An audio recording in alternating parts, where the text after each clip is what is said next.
Hello students, good morning. हम लोग अभी कंटिन्यूअस स्टडी कर रहे हैं। अब 86 के बाद में 87 लेक्चर की स्टडी हम कर रहे हैं और इसमें भी अभी रसोपरासरण जो सिद्धांत है उसकी स्टडी करेंगे। ये मैं आपके लिए कनेक्ट कर रहा हूँ पिछले लेक्चर से, ठीक है। तो याद करो, ग्रेडियंट कैसे बनता है उसे मैंने एक्सप्लेन किया ए, बी एंड सी पॉइंट के जरिए क्लोरोप्लास्ट में, खास तौर से ल्यूमेन रीजन में। क्लियर? और फिर चलो एक बार मैं आपको फिर से इसे समझा देता हूँ कि रिक्वायरमेंट ये है और फिर एटीपी सिंथेज की बात करेंगे, है ना। चलो छोटा सा एक डायग्राम यहाँ साइड में बना लेते हैं। हालांकि मैंने आपको कल ये डायग्रामेटिक स्टडी करा रखी है, यानी कि पिछले लेक्चर में। यहाँ शॉर्ट फॉर्म में एक डायग्राम बनाते हैं। ये थैलाकॉइड रीजन है और इस थैलाकॉइड में याद करो, अब मैं वो सारी चीज़ें नहीं बनाऊंगा, ठीक है। ये है CF0 और ये है CF1। अब यहाँ क्या हुआ, दो प्रोसेस से क्या हुआ है। एक तो PS सेकेंड आपका यहाँ है, इस PS सेकेंड की वजह से इनर साइड पर है PS सेकेंड। यहाँ पर 2 वाटर मॉलिक्यूल आए थे। ये मॉलिक्यूल जब फोटोलाइसिस करते हैं तो यहाँ पर 4 प्रोटॉन्स जनरेट होते हैं और ये 4 प्रोटॉन इस ल्यूमेन रीजन में एक्युमुलेट हो जाते हैं, ठीक है। तो ये है कौन, ये है आपका ल्यूमेन रीजन। ये दिस इज ल्यूमेन, ओके। ये प्रोसेस एक तो ये थी। अब यहाँ से जब इलेक्ट्रॉन आगे बढ़ रहे थे, इसी टाइम PQ की लोकेशन ये बाहरी सरफेस पर है। ये क्या है, ये स्ट्रोमा रीजन। तो स्ट्रोमा रीजन में जो प्रोटॉन्स की प्रेजेंस है, इन प्रोटॉन्स को रिसीव करेगा आपका ये PQH2 के फॉर्म में, PQH2 के फॉर्म में इस को साइटो B6 एंड F ये यहाँ अरेंज्ड हैं। इनकी सहायता से इन प्रोटॉन्स को इस हिस्से में छोड़ देता है। मतलब यहाँ से प्रोटॉन को उठाया और ल्यूमेन में ड्रॉप कर दिया, ठीक है। अब क्या हुआ, ये दोनों ही प्रोसेस क्या कर रही हैं, यहाँ पर प्रोटॉन का कंसंट्रेशन इंक्रीज कर रही है। मतलब यहाँ क्या हो रहा है, pH डिक्रीज हो रहा है। pH क्या हो रहा है, डिक्रीज, है ना। अब याद करो कि ये प्रोटॉन्स कहाँ जाते हैं, ये प्रोटॉन ATP बनाने के लिए। अच्छा, दूसरी चीज़ क्या थी आपके पास, ये था PC से ये कहाँ गया, PS फर्स्ट के पास। PS फर्स्ट से था FD से इलेक्ट्रॉन क्या किया, यहाँ आया NADP। क्या आया, NADP। और ये NADP ने यहाँ इससे रिएक्शन करी। कब, जब यहाँ से 2 प्रोटॉन, ये 2 प्रोटॉन हैं या प्रोटॉन्स हैं, जब ये यहाँ से गुजरते हैं तो इस स्ट्रोमा में आते हैं और स्ट्रोमा में आते हैं तो इन प्रोटॉन्स का यहाँ यूज होता है। यहाँ से 2 इलेक्ट्रॉन आएंगे और यहाँ से आपके क्या गए हैं, 2 प्रोटॉन्स, इलेक्ट्रॉन प्रोटॉन। और ये कंबाइंडली किसका फॉर्मेशन करेगा, ये कंबाइंडली बनाएगा NADPH2, इसका फॉर्मेशन होगा। लेकिन ये इसका फॉर्मेशन हो कहाँ रहा है, स्ट्रोमा रीजन में। कहाँ हो रहा है, स्ट्रोमा रीजन में। और उस वजह से क्या हो रहा है, यहाँ पर प्रोटॉन का जो कंसंट्रेशन है वो डिक्रीज हो रहा है। तो अल्टीमेटली हो ये रहा है कि इस सेगमेंट में इनर सरफेस पर यहाँ पर प्लस चार्ज बढ़ रहा है और इस जगह माइनस चार्ज इंक्रीज हो रहा है, ठीक है। तो ये बन जाता है आपका ग्रेडियंट। क्या बन गया, ये मेम्ब्रेन के दोनों साइड ग्रेडियंट जनरेट हो गया, ठीक है। तो ग्रेडियंट के 3 पॉइंट हुए। नंबर 1 तो पॉइंट ये हो रहा है ये नंबर 1 पॉइंट है, ये नंबर 2 पॉइंट है और ये नंबर 3 पॉइंट। तो आपका जो ए है कहीं ना कहीं ए इसको एक्सप्लेन कर रहा है, बी आपको ये एक्सप्लेन कर रहा है और सी इसके जरिए एक्सप्लेन हो रहा है। तो इस तरीके से ग्रेडियंट जनरेट हो रहा है। क्लियर? मैं आपको पिछले 3 लेक्चर से ये बातें एक्सप्लेन कर रहा हूँ क्योंकि मैं जानता हूँ कि ये सबसे इम्पॉर्टेंट पार्ट है इस फोटोसिंथेसिस पार्ट का। Is that clear? अब एनसीईआरटी के अकॉर्डिंग रिक्वायरमेंट में तीसरी चीज थी, नेक्स्ट चीज थी, वो था एटीपी सिंथेज। क्या था? ATP synthase. अब इसकी चर्चा अपन कर लेते हैं तो फिर ये सारी बातें क्लैरिफाई हो जाएंगी। ये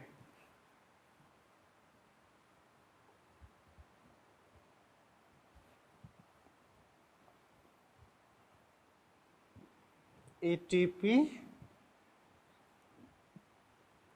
सिंथेज।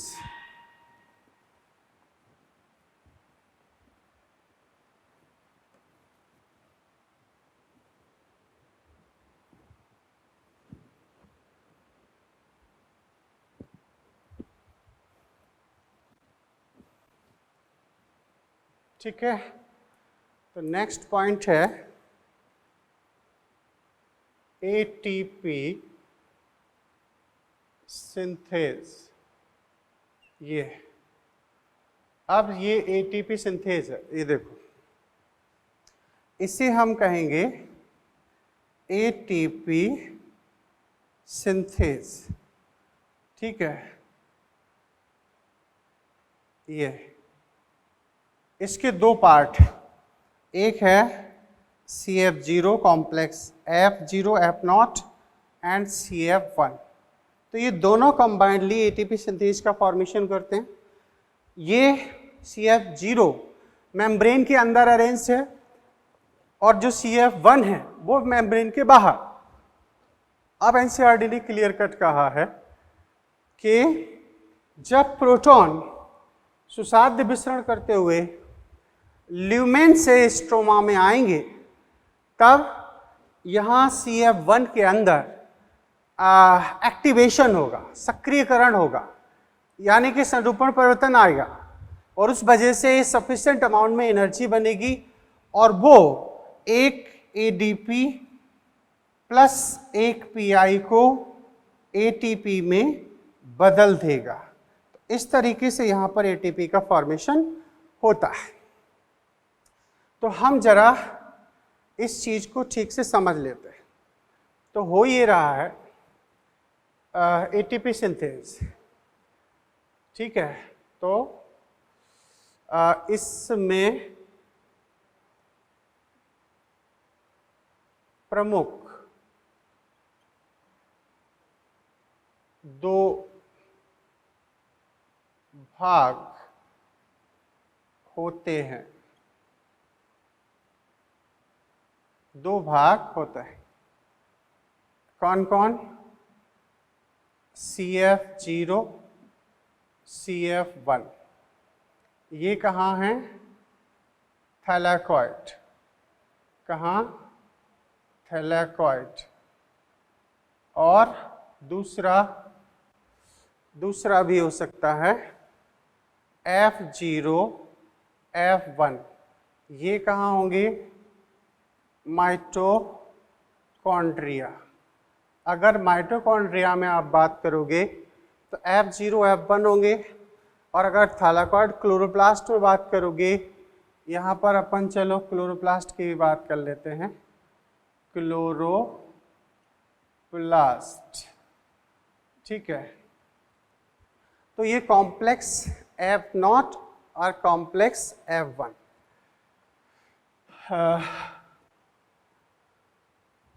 दो भाग होते हैं। ओके, इसमें से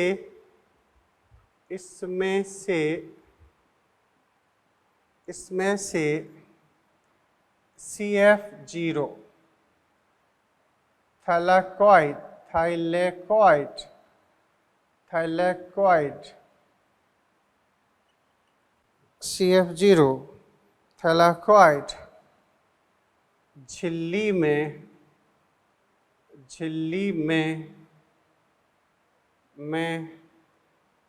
स्थित होता है,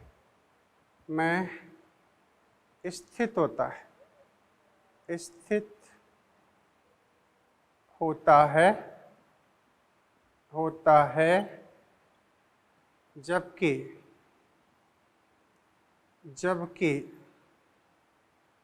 CF1 झिल्ली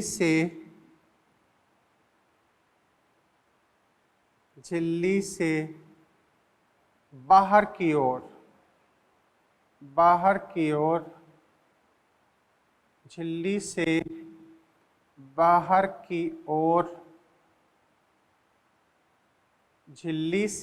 बाहर की ओर स्ट्रोमा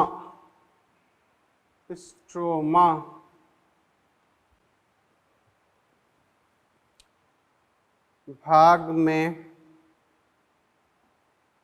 होता है ना, होता है। इसी में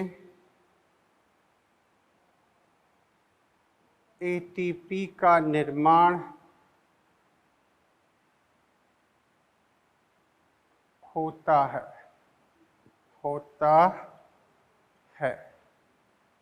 ATP का निर्माण होता है। किसमें होता है? CF1 में। आपसे ऐसे क्वेश्चन पूछे जाएंगे कि ATP का फॉर्मेशन किस में हो रहा है, CF0 या CF1, तो CF1 आंसर लगाना है, ठीक है, ये चीज़। अब ये ATP सिंथेज की बात हो गई, ठीक है, ये एक प्रोटीन के कॉम्प्लेक्स हैं। अब हम समझते हैं कि कॉन्फॉर्मेशनल चेंज कैसे होता है, ठीक है, या हम यहीं पर इसी पॉइंट को कंटिन्यू कर सकते हैं कि जब दो प्रोटॉन, ठीक है, याद करो ETS में मैंने 3 प्रोटॉन का कंसेप्ट भी आपको बताया था, इसे भूलना मत। लेकिन NCERT अभी भी 2 प्रोटॉन लिखती है थ्योरी में, तो हम अभी 2 प्रोटॉन की ही बात करेंगे। जब 2 प्रोटॉन ल्यूमेन भाग से CF0 से होते हुए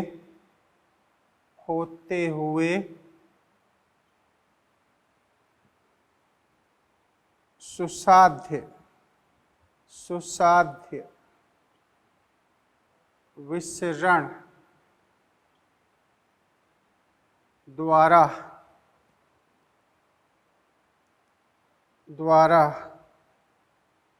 स्ट्रोमा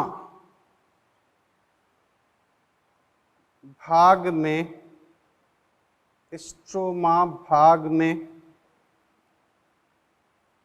विसरित होते हैं, विसरित मतलब डिफ्यूज होते हैं, तब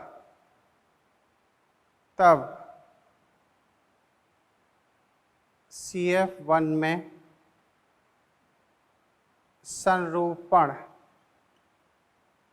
संरूपण कॉन्फॉर्मेशनल परिवर्तन होता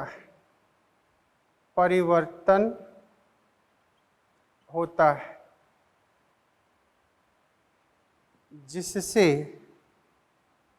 जिससे एक ATP निर्माण के लिए पर्याप्त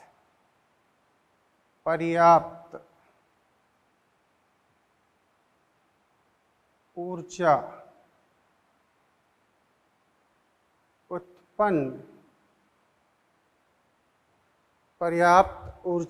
उत्पन्न होती है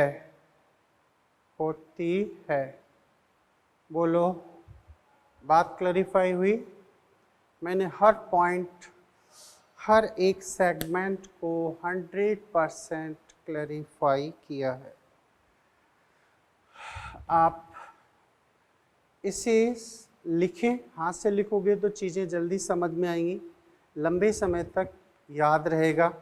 ये मैं यहाँ पर फिर समझा देता हूँ, चूँकि ये कई बार आपसे बताया जा चुका है, सुसाध्य विसरण में भी कहा जा चुका है कि यहाँ ये प्रोटॉन है, ये चार्ज पार्टिकल है, ये नॉर्मली सिंपल डिफ्यूजन नहीं कर सकते, सरल विसरण नहीं कर सकते। इन्हें चैनल प्रोटीन, कैरियर प्रोटीन्स की रिक्वायरमेंट होती है, वाहक प्रोटीन की रिक्वायरमेंट होती है। तो CF0 यहाँ पर as a carrier protein work करेगा, वाहक प्रोटीन की तरह काम करेगा, और फिर जब दो प्रोटॉन इस CF0 से होते हुए स्ट्रोमा की ओर आएंगे, कहाँ आएंगे? ये स्ट्रोमा रीजन, तो यहाँ पर आएंगे, तब ADP प्लस PI मिलकर ATP बनाएगा। CF1 के अंदर यहाँ संरूपण परिवर्तन होंगे, संरूपण परिवर्तन। तो इसमें इस तरीके से ATP का फॉर्मेशन होता है। ये केमी-ऑस्मोटिक थ्योरी है, क्लियर? और याद करो, यही प्रोसेस हमने कहाँ देखी थी? बोलो, ये प्रोसेस हमने देखी थी माइटोकॉन्ड्रिया। कहाँ देखी थी?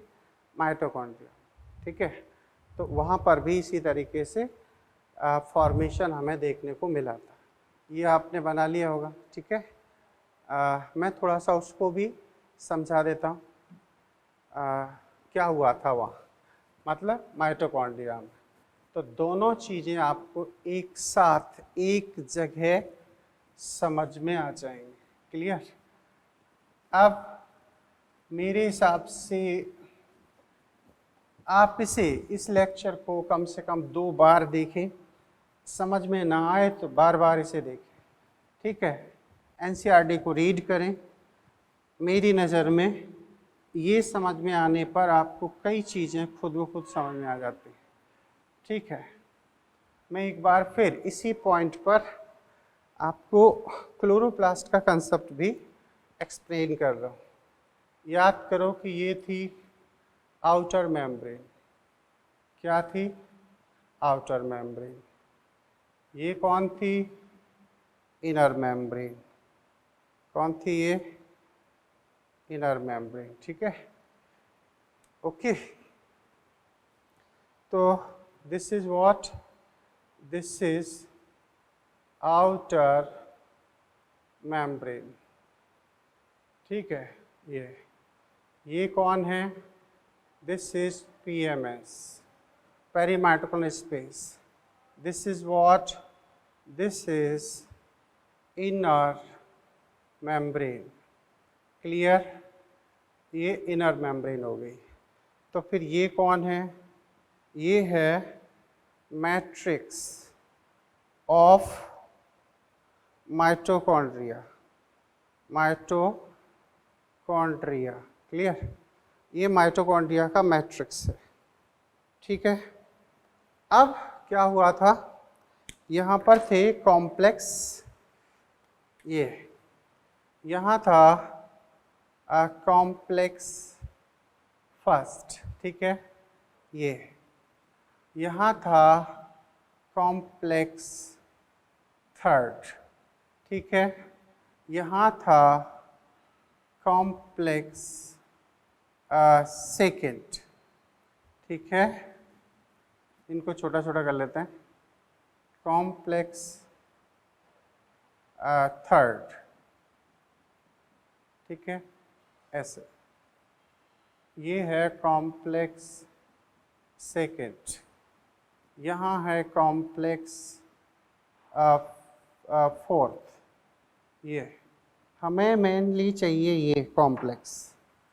ये जो कॉम्प्लेक्स है ये है कुछ इस तरीके, ऐसे,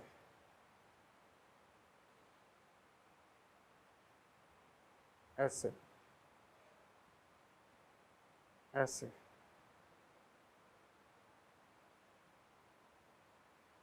कुछ इस तरीके से, ठीक है। मैट्रिक्स की ओर है तो यहाँ पर ये बात और समझ में आ जाएगी आपको। ये कौन है? ये है आपके लिए F0, क्या है? F0। और ये कौन है? ये है आपका F1, ठीक है। अब क्या हुआ था, इसने प्रोटॉन की पंपिंग की थी। किसने? प्रोटॉन की पंपिंग आपकी यहाँ से हुई, ठीक है। ये प्रोटॉन यहाँ छोड़ दिए गए पीएमएस में, प्रोटॉन की पंपिंग इसने भी की, ठीक है। ये 2 प्रोटॉन्स यहाँ आ गए, ठीक है।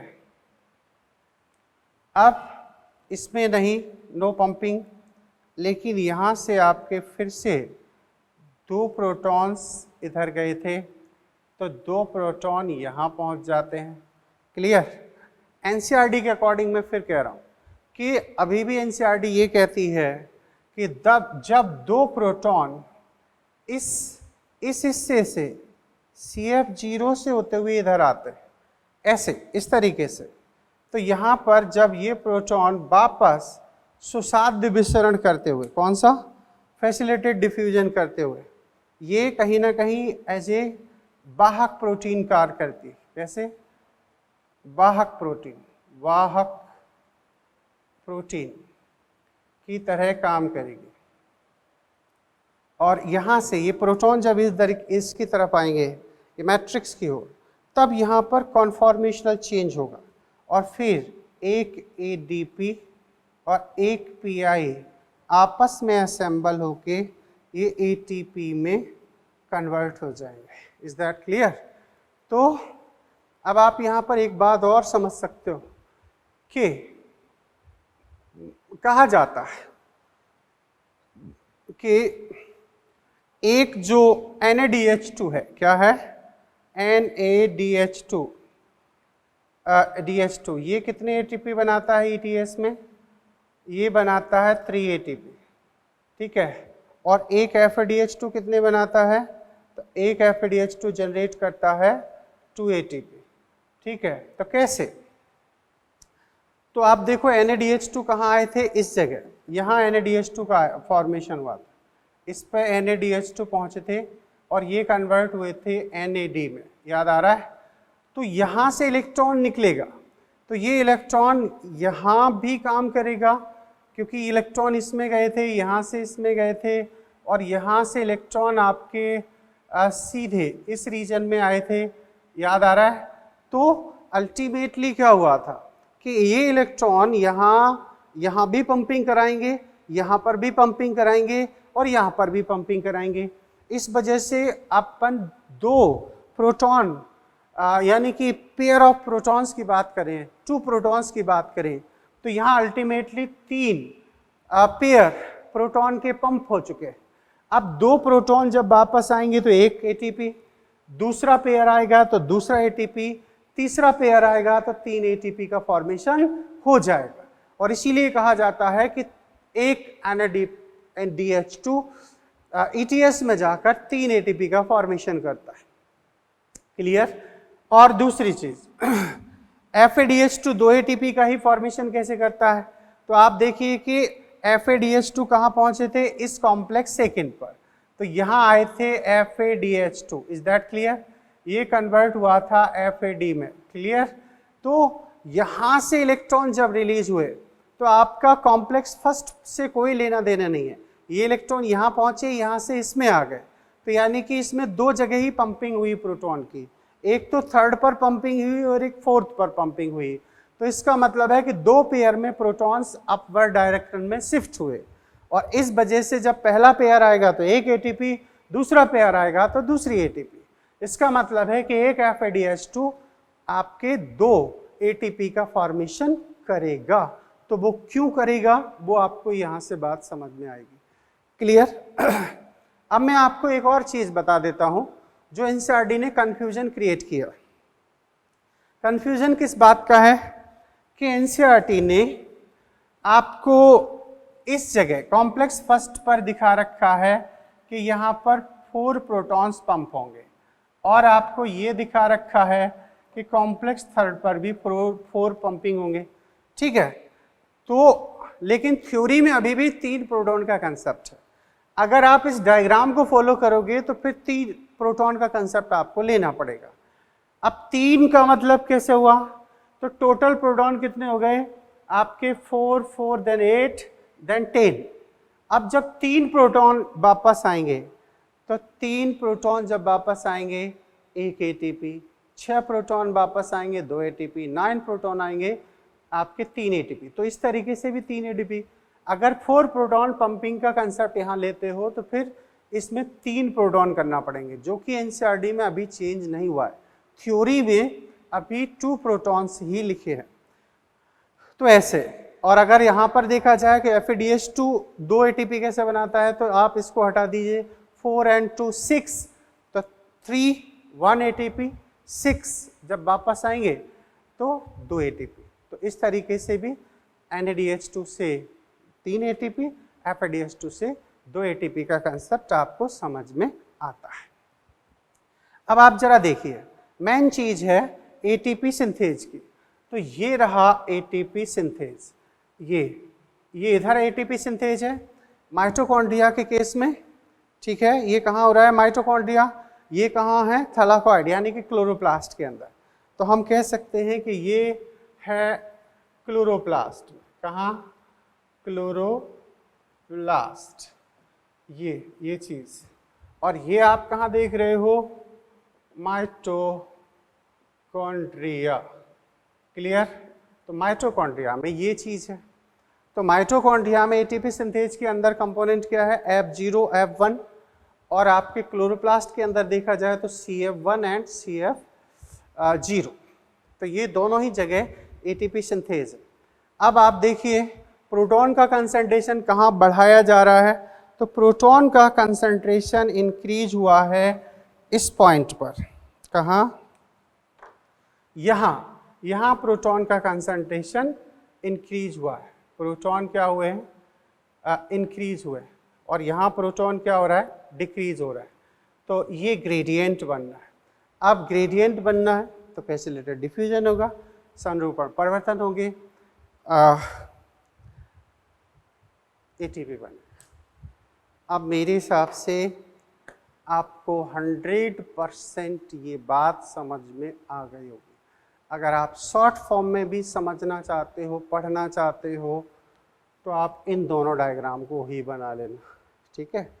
एनसीईआरटी से रीड कर लेना, एनसीईआरटी से पढ़ लेना। अब मैंने आपको ये सारा कंप्लीट कर दिया है। अब मैं लाइट रिएक्शन को यहीं पर स्टॉप करूँगा और यहाँ से आगे चलेंगे हम डार्क रिएक्शन में। कहाँ पर, डार्क रिएक्शन मीन्स अप्रकाश अभिक्रिया। तो ये अच्छा सेगमेंट है, लाइट रिएक्शन है, और उसके बाद में डार्क रिएक्शन, ठीक है। तो आप कम से कम इसे अच्छे से बना लेना, चीज़ों को समझ लेना, और मैं तो कहूँगा कि ये बातें 100% आपको समझ में आ गई, क्लियर। ऐसे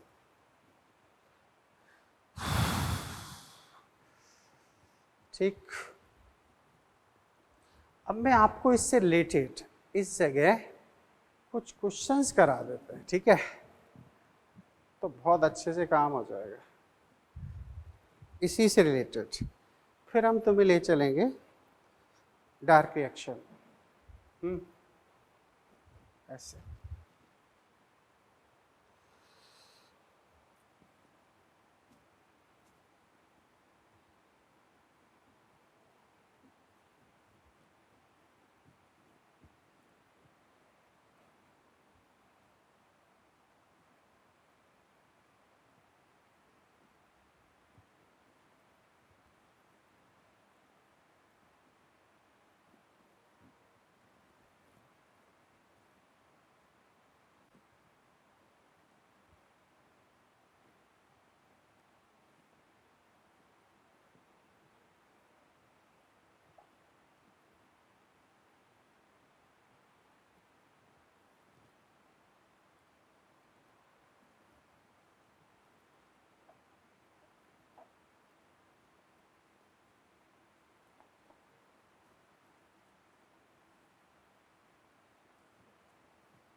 अब जैसे क्वेश्चन है,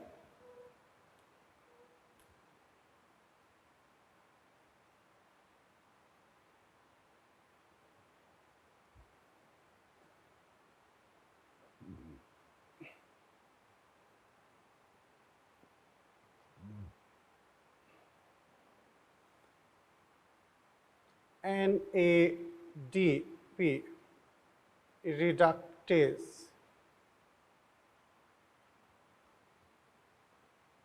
एंजाइम की उपस्थिति होती है। क्लियर? कहाँ उपस्थिति होगी?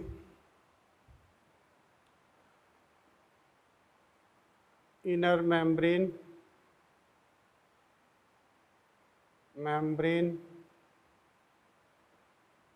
दूसरा ल्यूमेन, तीसरा स्ट्रोमा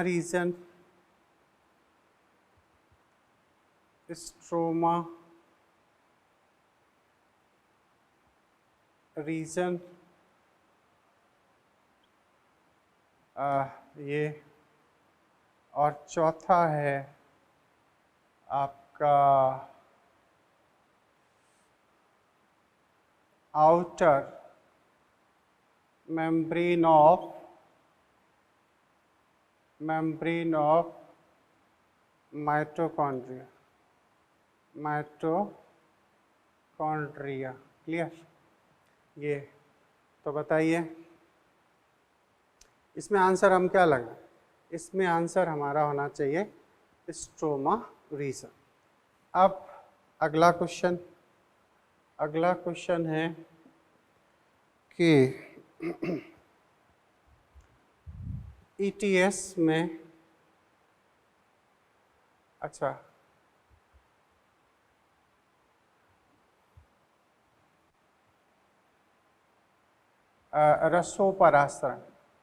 रसोपरासरण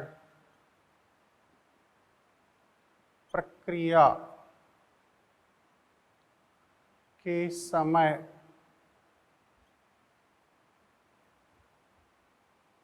किस भाग में प्रोटॉन सांद्रता बढ़ती है तथा pH कम होता है। ठीक है, बहुत ही बढ़िया क्वेश्चन है, इम्पोर्टेंट क्वेश्चन है, आपको याद रखना चाहिए। तो किस रीजन में? तो पहला ऑप्शन होना चाहिए इसका कि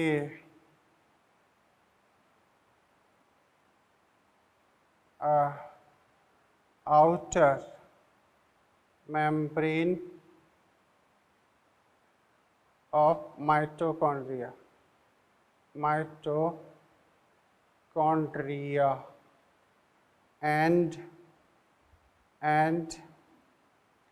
and what?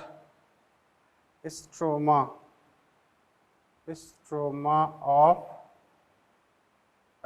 chloroplast। बोलो। अब दूसरा option PMS of mitochondria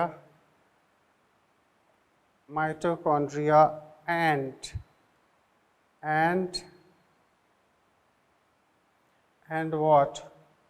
and आपके लिए and lumen of thylakoid। चलो, ऐसे आप 4 ऑप्शन बना सकते हो, लेकिन इसमें याद रखना आपका ये सेकेंड आंसर होगा। पीएमएस में प्रोटॉन का कंसंट्रेशन बढ़ेगा और थैलाकॉइड के ल्यूमेन रीजन में प्रोटॉन का कंसंट्रेशन बढ़ेगा और वहाँ पीएच कम हो जाएगा। बहुत अच्छा क्वेश्चन है, ठीक है। अब इसके बाद में और क्वेश्चन पर बात की जाए, कुछ ऐसे क्या ये सारी क्वेश्चंस के साथ ये स्टडी इम्पॉर्टेंट हो रही है, तो आप क्वेश्चन पर भी ध्यान दें, है ना। ऐसे अब है कि एक अच्छा क्वेश्चन है, क्लोरोप्लास्ट क्वेश्चन, क्लोरोप्लास्ट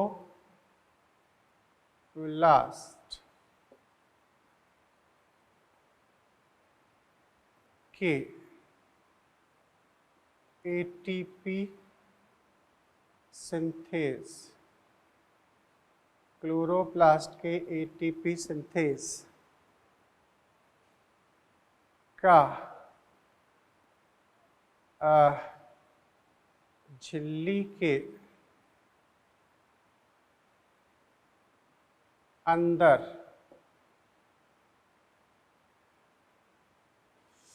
स्थित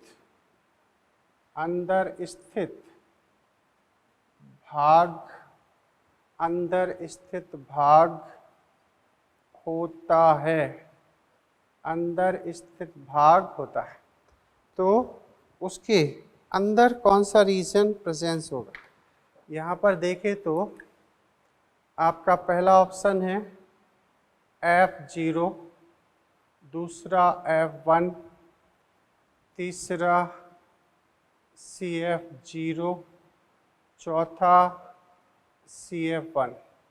तो ऐसे ऑप्शन पूछा जाता है F0, F1, CF0, CF1, याद रहे कहाँ, क्लोरोप्लास्ट के अंदर। तो आपका ये थर्ड आंसर हो जाएगा, क्योंकि क्लोरोप्लास्ट के थैलाकॉइड में आप देख रहे हो CF0 झिल्ली के अंदर, और जो CF1 की लोकेशन पोजीशन है वो झिल्ली से बाहर की ओर। क्लियर, ऐसे ये चीज़ हो गई। चलो हटाते हैं इसको।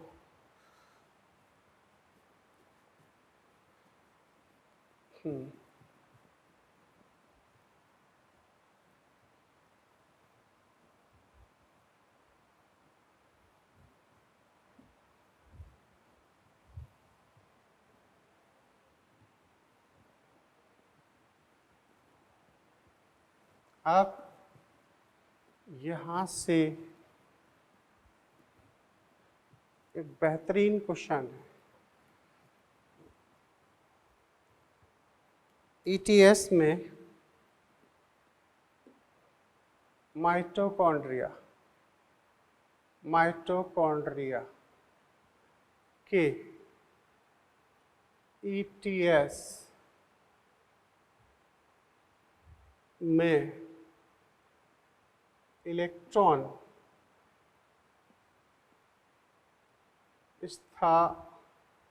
स्थानांतरण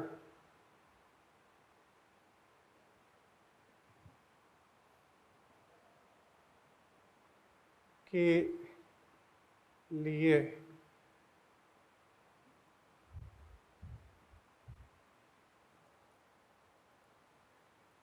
लिए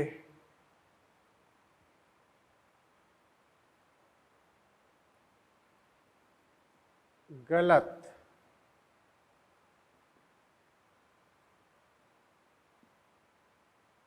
कथन है, गलत कथन है। ठीक है, पहला कॉम्प्लेक्स फर्स्ट से इलेक्ट्रॉन कॉम्प्लेक्स सेकंड में स्थानांतरित होता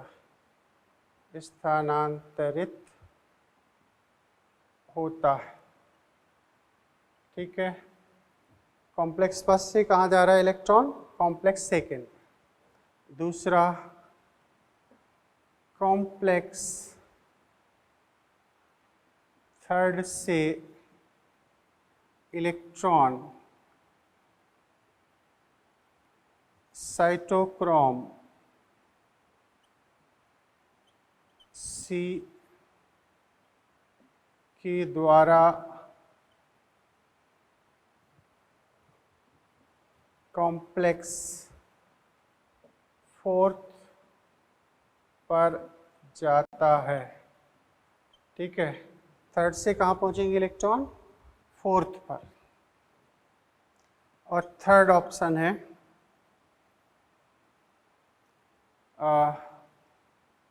कॉम्प्लेक्स फोर्थ से इलेक्ट्रॉन कॉम्प्लेक्स फिफ्थ पर स्थानांतरित होते हैं। बेहतरीन क्वेश्चन, बिल्कुल न्यू फ्रेम क्वेश्चन। तो आपका फोर्थ ऑप्शन क्या होगा? Both first and third. बताइए इस क्वेश्चन का राइट आंसर आप क्या दो? बढ़िया क्वेश्चन है। ये वही बच्चा कर सकता है जो इस साइटोक्रोम सिस्टम को माइटोकॉन्ड्रिया रीजन में अच्छे से समझता है, ईटीएस को अच्छे से समझता है, वही कर सकता है, अन्यथा नहीं। तो याद करो, ये बिल्कुल गलत है, क्योंकि कॉम्प्लेक्स फर्स्ट से इलेक्ट्रॉन कॉम्प्लेक्स थर्ड में जाते हैं और सेकंड से भी थर्ड में जाते हैं। ये बात अलग है कि वो इक्वल अमाउंट में होते हैं, लेकिन वन से कभी भी इलेक्ट्रॉन सेकंड में ट्रांसफ़र नहीं होते, क्योंकि कॉम्प्लेक्स फर्स्ट पर NaDH2 इलेक्ट्रॉन को प्रोड्यूस करता है, जनरेट करता है, जबकि कॉम्प्लेक्स सेकंड पर FADH2 के जरिए वहाँ पर प्रोटॉन को जनरेट किया जाता है। Is that clear? Complex third से साइटोक्रोम सी के द्वारा कॉम्प्लेक्स फोर्थ पर इलेक्ट्रॉन जाते हैं, बिल्कुल सही है। ठीक है, कॉम्प्लेक्स याद हो ईटीएस में, तो कॉम्प्लेक्स जो थर्ड है वहाँ से साइटोक्रोम सी, जो कि एक माइटोकॉन्ड्रिया की अपर आंतरिक झिल्ली की बाहरी सतह पर एक मोबाइल गतिशील इलेक्ट्रॉन वाहक होता है, वो फोर्थ तक इलेक्ट्रॉन को ट्रांसफ़र करा देता है। देखो कॉम्प्लेक्स फिफ्थ पर तो कभी भी इलेक्ट्रॉन जाते ही नहीं है। यहाँ पर तो एटीपी का निर्माण होता है और यहाँ पर तो प्रोटॉन ग्रेडियंट के बेसिस पर एटीपी फॉर्मेशन किया जाता है, इलेक्ट्रॉन ट्रांसफर नहीं होता। इलेक्ट्रॉन को तो न्यूट्रल कर दिया जाता है कॉम्प्लेक्स फोर्थ पर, और कॉम्प्लेक्स फोर्थ पर वाटर का फॉर्मेशन होता है, उससे इलेक्ट्रॉन को रिसीव कर लिया जाता है। तो ये भी गलत है, इसीलिए अपना राइट आंसर बन रहा है फोर्थ। फर्स्ट एंड थर्ड ये दोनों ही गलत है ना? अच्छा क्वेश्चन।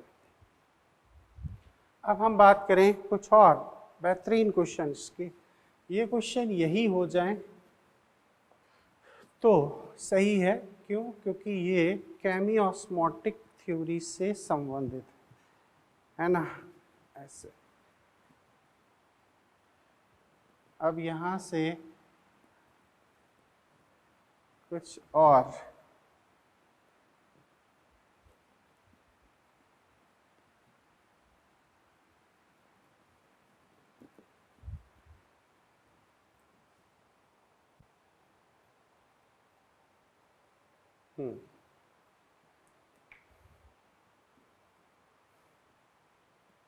क्वेश्चन क्या?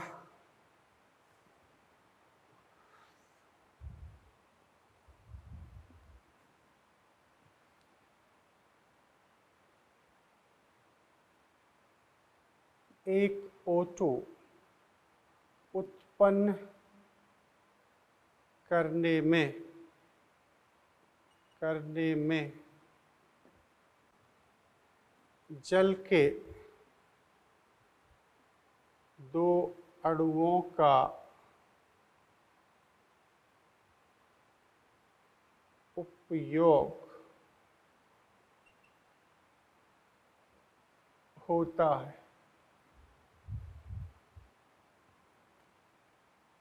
ओके। अतः प्रकाश संश्लेषण में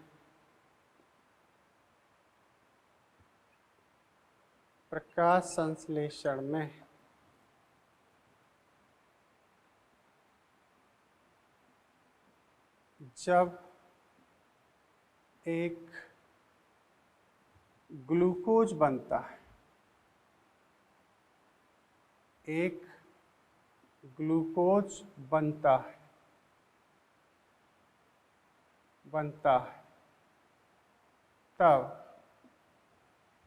तब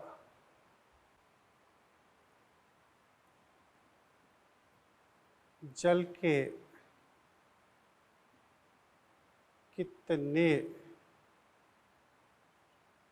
अणुओं का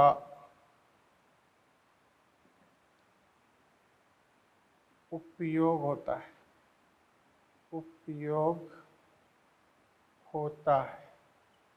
याद करो, एक फोटोसिंथेसिस है, उसमें एक O2 प्रोड्यूस होता है, तो 2 पानी के मॉलिक्यूल की जरूरत होती है। अब अगर वो प्रोसेस में एक ग्लूकोज बनना है तो वहाँ पर जल के कितने अणु उपयोग किए जाएंगे? ऑप्शन है आपका 2, 4, ठीक है, दूसरा ऑप्शन है 6, थर्ड ऑप्शन है 8 और फोर्थ ऑप्शन है 12। तो राइट आंसर क्या लगाओगे? ऐसी परिस्थिति में हमें 12 वाटर मॉलिक्यूल की रिक्वायरमेंट होगी। ऐसे भी देख लो, क्या CO2 plus H2O arrow C6H12O6 plus O2 plus H2O, ठीक है। तो यहाँ 6 मॉलिक्यूल बनते हैं। अब 6 मॉलिक्यूल बनते हैं तो याद करो, यहाँ 12, यहाँ 6, यहाँ 6। तो यहाँ आप सोच लो कि एक ऑक्सीजन को बनाने के लिए आपको 2 की ज़रूरत पड़ी, है ना। तो 6 को बनाने के लिए कितनी पड़ी? 12 की। तो इस तरीके से आपका ये आंसर राइट हो रहा है। Is that clear? तो ये कुछ बेसिक इंफॉर्मेशन है, इनके बगैर काम नहीं चल सकता, ठीक है। उसके बाद तो हम बड़ी बिल्डिंगें खड़ी कर सकते हैं। जैसे जैसे आप डीपली स्टडी करोगे, हमें नए नए तरीके के कंसेप्ट, नई नई जानकारी हासिल हो जाती है। लेकिन कुछ बेसिक इन्फॉर्मेशन है, एनसीईआरटी में जो लिखा है उसे हमें 100% समझना ही है, इसमें कोई कंप्रोमाइजेशन नहीं है। आप बियॉन्ड द एनसीईआरटी पढ़ते हो, बुरा नहीं है, लेकिन एनसीईआरटी नहीं पढ़ते हो उसके बाद में तुम कुछ और किताबें पढ़ते हो, वो गलत है। क्योंकि देखो, एक बड़ी समस्या होती है बच्चों के साथ कि स्टार्टिंग में जब वो पढ़ना स्टार्ट करते हैं, कुछ चीज़ें समझ में उन्हें आने लगती हैं, तो फिर बड़ी बड़ी किताबें और बड़ी बड़ी रिसर्च में चले जाते हैं। आपको रिसर्च नहीं करनी, आप अभी कोई साइंटिस्ट नहीं बने हो, ना ही पीएचडी कर रहे हो, आपको तो एनसीईआरटी को समझना है। तो हमारा ही जो स्टडी का दायरा है और चीज़ों को समझने के लिए जो मटेरियल है वो एनसीईआरटी है। तो एनसीईआरटी को हमें 100% समझना है।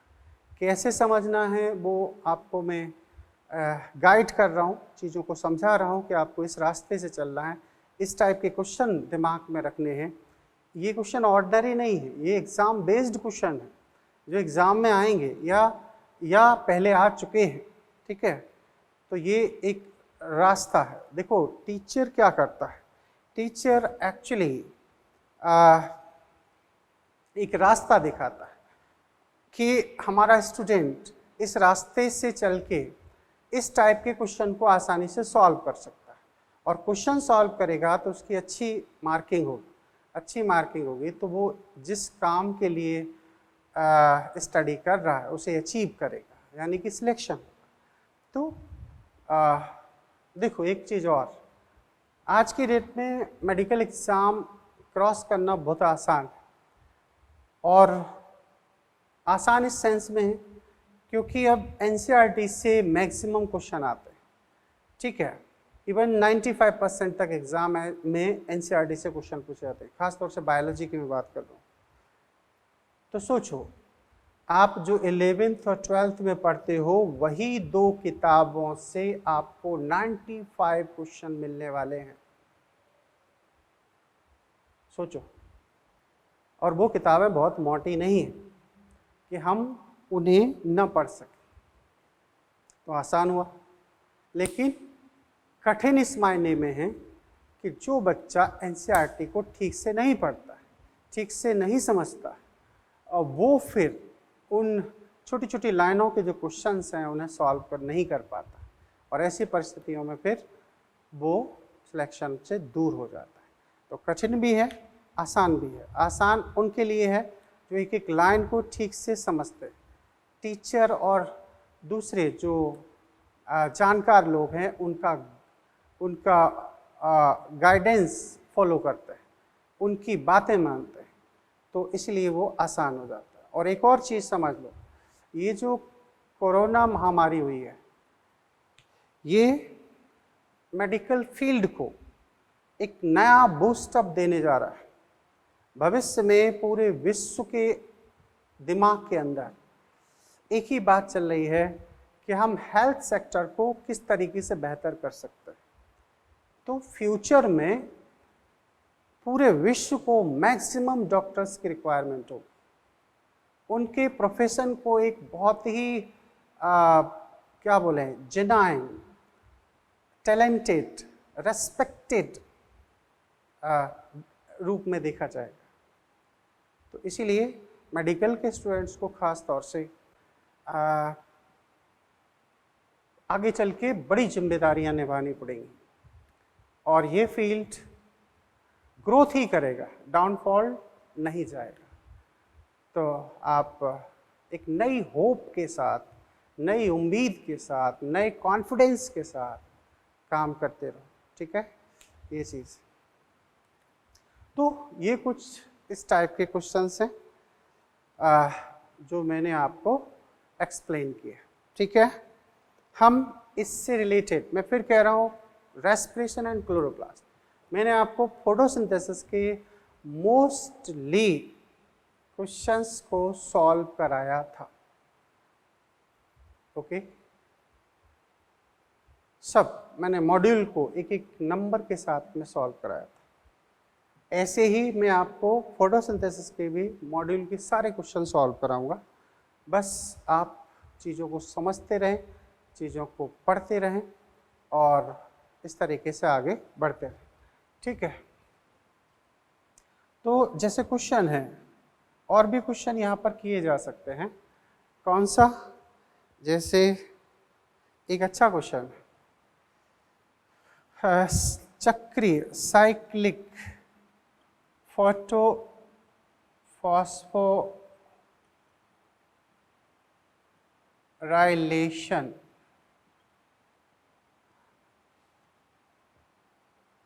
की प्रक्रिया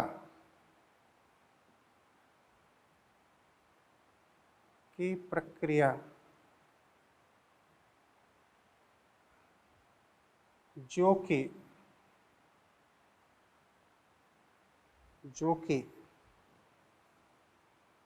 इंटरग्रेनम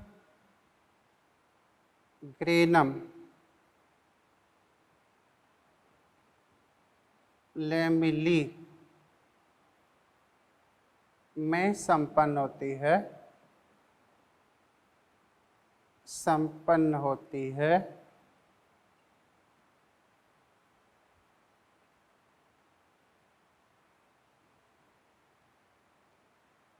उसमें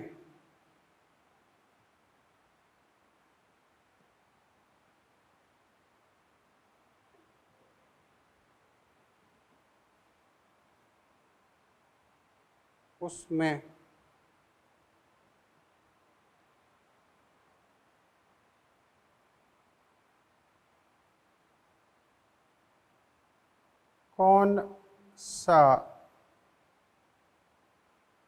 पीएसएस फोटो सिस्टम कौन सा फोटो सिस्टम पाया जाता है। ठीक है, तो आपका PS फर्स्ट, दूसरा PS सेकंड, तीसरा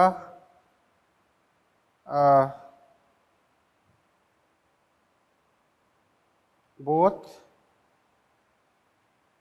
first and second. Right answer हम क्या लगाएंगे? राइट आंसर होगा हमारा PS फर्स्ट। तो PS फर्स्ट खास तौर से इंटरग्रीनम लैमली में होता है और वहीं पर इसमें ATP का फॉर्मेशन होता है ऐसे। ठीक है, ये चीज़ हो गई।